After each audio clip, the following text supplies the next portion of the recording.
Si vous avez vu notre vidéo sur la RTX 4070 sur la chaîne French Hardware, vous êtes au courant qu'on a sorti une nouvelle config avec FlowUp. C'était vraiment pas facile d'avoir les RTX 4070 en avant-première pour FlowUp et franchement ça fait plaisir. Donc là on a une cinquantaine de pièces de disponibles, on a fait une petite config. C'est la nouvelle version du PC Shitou pour ceux qui connaissent, on vous l'avait présenté d'ailleurs sur la chaîne secondaire, mais on a un peu tout changé, on a simplement gardé le boîtier. Ouais. C'est vrai que la 4070, elle vient remplacer la 3080 en l'explosant au terme de tarif, elle est presque 200 € moins chère et ça fait un PC, on va le tester après, les performances sont incroyables pour le prix. Elle vient aussi un petit peu supprimer et éclipser la 3070 Ti et même la 3070. Donc c'est une nouvelle carte qui en remplace quasiment 3 et ça nous permet de sortir un PC aux petits oignons. Si vous êtes à la recherche d'une clé d'activation Windows, on a notre partenaire cette année, GVG Mall, qui tout simplement ont plusieurs offres sur les clés Windows et notamment sur Windows 10 Pro. On a le code FHVIP pour avoir moins 35% de réduction sur les clés Windows. Et une fois que vous avez votre clé d'activation, vous allez sur Windows dans Mise à jour et sécurité et dans l'onglet Activation. Ensuite, vous cliquez sur Modifier la clé de produit et vous n'avez plus qu'à la rentrer. Le code promo FHVIP de moins 35% fonctionne aussi sur les clés Office 2019 et on a toujours le code FHVIP pour avoir moins 35% de réduction. Et en plus de ça, s'il y a quoi que ce soit comme problème, vous avez un chat en direct sur le site. Donc si jamais vous avez un problème avec la clé ou vous ne la recevez pas directement, il y a quelqu'un en direct pour vous aider. On vous mettra le petit lien en description. N'hésitez pas si vous n'avez pas Windows parce que le petit watermark il fait chier, hein, on peut le dire. Allez, on y va, c'est parti. On est sur un budget ici de 1650 €, ce qui est vraiment convenable pour un gamer. On est d'accord, on dépasse pas les 2000 €. Ça fait plaisir de se dire que pour ce budget-là, on pourra jouer en 1440p à tous les jeux en haute fréquence. D'ailleurs, Mathis nous fera les petits tests, mais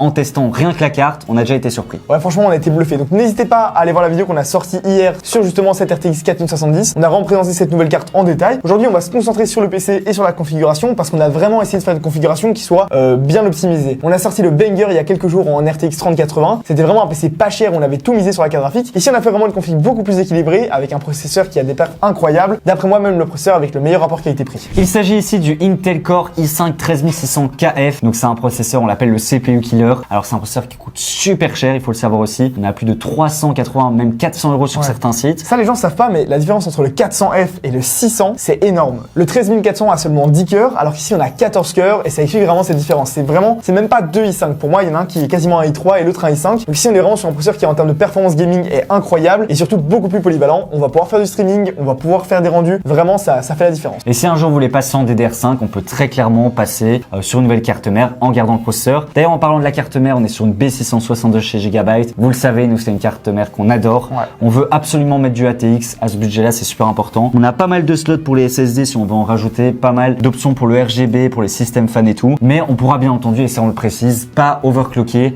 le processeur. Mais alors vous allez dire, mais pourquoi on a mis un 13600K si on peut pas l'overclocker? C'est pour la simple et bonne raison, comme Mathis a dit, qu'on a déjà un gain de puissance qui est assez élevé par rapport au 13400F. Ça vaut la peine en fait de le mettre même si on l'overclock pas. Ouais, et surtout sur le long terme, si vous voulez changer de carte mère et passer en DDR5, à ce moment-là, vous prenez une carte mère en Z et vous pouvez l'overclocker. Pour le peu de personnes qui overclockent le processeur et surtout pour la différence de prix en termes de carte mère, on a préféré mettre celle-ci. Exactement. Pour la RAM Mathis, on est sur 2 x 8 Go. Je tiens à le dire aussi, si vous êtes intéressé par 32, n'hésitez pas à aller dans la rubrique sur mesure. C'est ça. D'ailleurs, je réponds à toutes les demandes dans les 24 heures. Et si vous voulez passer sur 32 Go ou même en DDR5, sachez que c'est possible. Vous m'envoyez un petit mail et moi j'y répondrai. Voilà. Là, on a vraiment choisi la config qui, d'après nous, est la plus optimisée et a le meilleur rapport qualité-prix. Mais on est bien conscient que certaines personnes ont des besoins bien spécifiques. On préfère mettre 32 Go quand on est sur un i7 vraiment pour de l'applicatif. Parce que ici, aujourd'hui encore, du gaming à 16 Go de RAM, ça fonctionne très bien. Surtout qu'on est d'accord, de la RAM, c'est la chose la plus simple à installer. C'est ça. Vous pouvez acheter le même kit sur Amazon, ça coûte une soixantaine d'euros, c'est tout à fait possible. Voilà. Nous, l'objectif, c'est pas juste de vous vendre le PC le plus cher et alors on vous mettrait tout au maximum, une carte mère à 300 €. Voilà. Évidemment, on gagnerait plus d'argent. Ouais. Nous, le but, c'est vraiment de vous proposer un PC intéressant et comme le dit Gauthier, la RAM, ça coûte pas très cher. Vous l'achetez et vous en rajoutez si vous en avez besoin.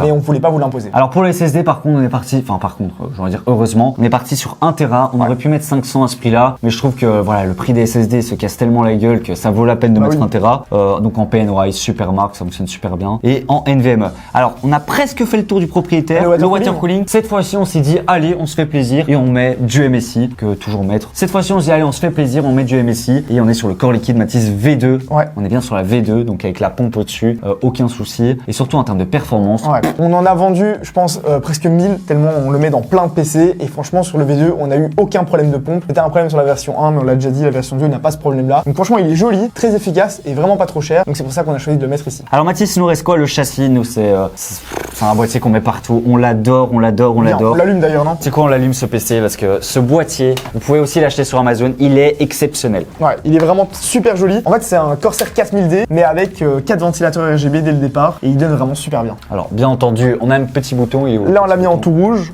Voilà, il est ici. Hop, on peut changer. On a plein d'effets, on peut même le contrôler avec la carte mère et tout. Il est super sympa. Et chose qu'on n'a pas encore dit, sur le site Full Up directement, vous pouvez choisir entre la version blanche et noire de ce PC, parce qu'on a la version blanche juste ici, juste derrière, qui franchement est super belle. C'est le même boîtier mais en blanc, avec les ventilateurs blancs, et il est pour le même prix, donc directement sur le site, vous pouvez passer de noir à blanc, comme Faut vous choisir. voulez. Voilà, au Faut choix. choisir. C'est vrai qu'on essaie aussi, il y a pas mal de gens qui nous demandent de mettre plus de variants, de couleurs et tout. C'est compliqué à mettre en place pour le moment, mais petit à petit, ça arrive chez Full Up. Exactement, on va Alors, le faire. je cherche le mode RGB depuis tout à l'heure. Et alors la carte graphique, Ah. parce que voilà, je l'ai ici en main, c'est la RTX 4070 de chez Palitz, la Ghost. Franchement, une très très belle carte, avec une belle backplate, avec, j'allais dire le nid d'abeille, mais c'est plutôt des formes Géométrique. trapézoïdale. Voilà. Voilà, juste ici. C'est une très très bonne carte. En termes de température, elle est très bien refroidie. Et le gros avantage, c'est qu'elle est alimentée en 1 fois 8 pins. C'est vrai. Et ça nous évite d'utiliser une alimentation en PCI Express Gen 5 qui coûte beaucoup plus cher. C'est vrai. Nous, on n'aime pas du tout et on n'utilise pas les adaptateurs fournis par Nvidia. On préfère avoir une alimentation nativement compatible. Donc là, heureusement, on a pu économiser là-dessus. Et si vous aussi, vous avez envie un jour de changer d'alim, eh ben, c'est quand même un bel avantage. Exactement. Et on a le petit logo RTX qui est juste, voilà, en blanc. Ça ressort super bien de la config. Donc, je pense qu'on a fait le tour du propriétaire. L'alim Le boîtier, donc le Luxes comme on a dit, et la lime. Ouais, la lime et le cam management. On rappelle, c'est un des points où on est hyper minutieux sur le cam management. Quel est l'intérêt aujourd'hui d'acheter un PC chez nous et pas le monter soi-même? C'est qu'on va vraiment respecter le cam management Exactement. et qu'il sera garanti 2 ans sur l'intégralité. Donc si jamais vous avez une panne et que vous avez monté votre PC vous-même, faut déjà chercher la panne. Voilà, on a 2 personnes au ICAV qui s'en occupent. Mais donc c'est vrai que voilà, le cam management, on y prête une attention particulière. Et en termes d'alimentation aussi, un petit peu exotique, on est parti sur une alimentation Antec. Alors Antec, voilà, on a un boîtier Antec depuis des années avec d'ailleurs une Alimentec de 1000 watts. Ça ne bronche pas. Voilà, c'est une excellente marque, ils savent ce qu'ils font. Et franchement, dans l'alimentation, eh bien, c'est du pain béni. On utilisait des 750 watts à l'époque. Là, on est sur une alimentation de 650 watts, gold, full modulaire. Mais c'est important parce qu'on est quand même avec une 4070. Il y a des gens qui vont se dire ouais, c'est une 70. Pourquoi vous mettez 600 watts? Les gars, cette carte consomme 200 watts. C'est ça. Donc même en gold, on a un bon rendement. C'est largement suffisant de 650 watts pour cette Clairement. config. D'ailleurs, ce que je vous propose maintenant, c'est qu'on passe au test en jeu et qu'on a également vérifié la consommation.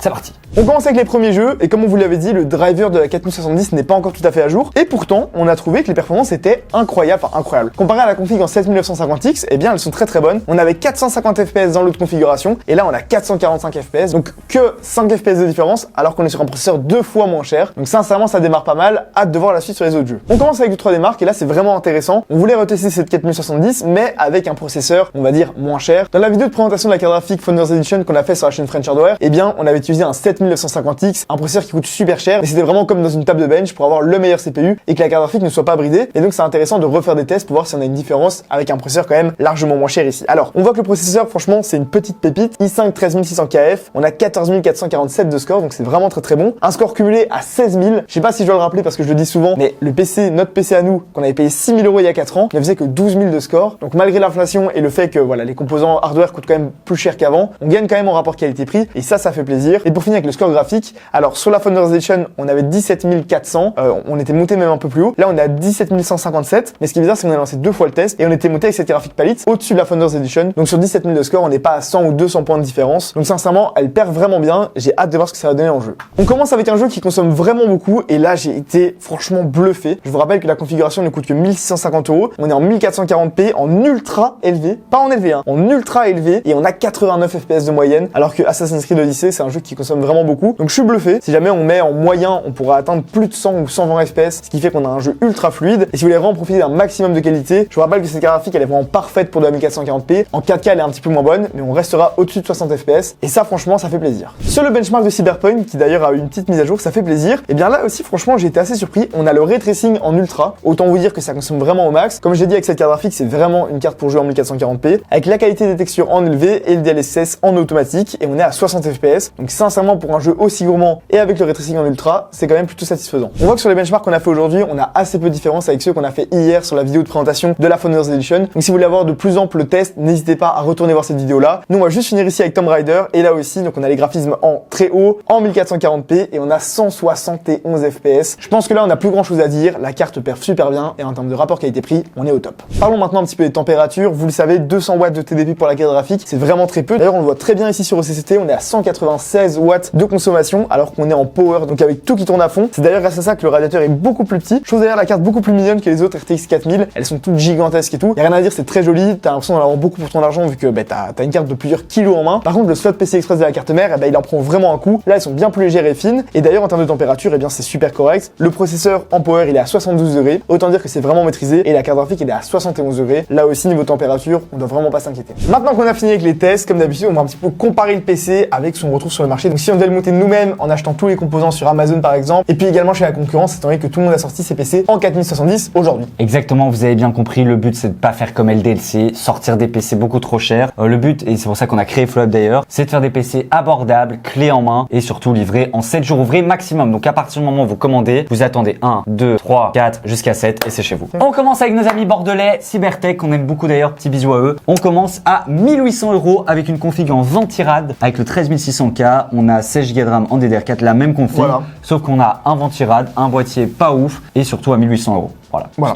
C'était la description. 150 € plus cher. Comme ça, vous savez. Chez notre ami Laurent, maintenant, de la Clergerie, on est à 1734 €, plus ou moins avec la même config. Donc là, je trouve que pour une fois, pour LDLC, on s'en sort pas si mal. C'est quand même 100 € plus cher que notre PC du coup. Mais ça va encore par rapport à Cybertech, pour une fois qu'ils sont en dessous. Donc c'est trop cher. De nouveau, on a quasi la même config. Allez, un petit espoir. Amazon, des Américains, ils sont toujours chauds. Là, Amazon, il n'y a rien à dire. Ils sont très très forts. C'est eux qui ont le meilleur prix d'ailleurs sur le 13600 KF. Il n'y a plus que quelques refs en stock. Là, c'est les prix RTVA. Donc TTC 340. Il vaut plutôt 360 €. Donc voilà, ils ont un excellent prix. Ça, par contre, il n'y a rien à dire. C'est presque 100 € de moins que chez Flow Up. Par contre, voilà, c'est Amazon. Le PC n'est pas monté. Vous recevez chaque composant au détail. Et en cas de SAV, c'est à vous de trouver quel composant est défectueux, de le renvoyer à Amazon. Enfin, voilà. C'est bien plus compliqué. C'est moins facile que de comparer à deux intégrateurs comme nous qui montent les PC. Mais en tout cas, sachez que voilà, si vous montez vous-même, c'est plus ou moins le prix que vous pourrez en ressortir. Et c'est une très belle expérience de monter des PC. On a très très vite la passion. Et pour finir avec Infomax qui, eux, par contre, n'ont pas de configuration exactement les mêmes. On a voulu faire une config sur Tobacha, mais le site est down actuellement. Je sais pas s'il y a trop de gens dessus. Alors, j'ai fait quasiment la même config, même si j'ai pas tout trouvé. J'ai par exemple mis comme boîtier le 4000D. C'est un boîtier semblable en termes de design. Après, c'est Corsair, mais par contre, il n'y a pas de ventilateur, donc ça se compense plus ou moins. Il y a juste encore un truc que j'ai pas trouvé, c'est le SSD. Voilà, on est sur un Gen 4. Donc, il y a quand même 2-3 choses qui diffèrent. Là, on était à 1737. Si on retire, on va dire qu'ils sont plus ou moins à un peu moins de 1700 €. Donc, légèrement plus cher qu'ici, mais franchement, c'est encore correct. Comme ça, on aura comparé à quelques concurrents. Le but ici, c'est pas de pousser la consommation. Achetez ce PC que si vous en avez besoin. C'est vrai que 16 000 de score pour 1600 €, ça fait plaisir.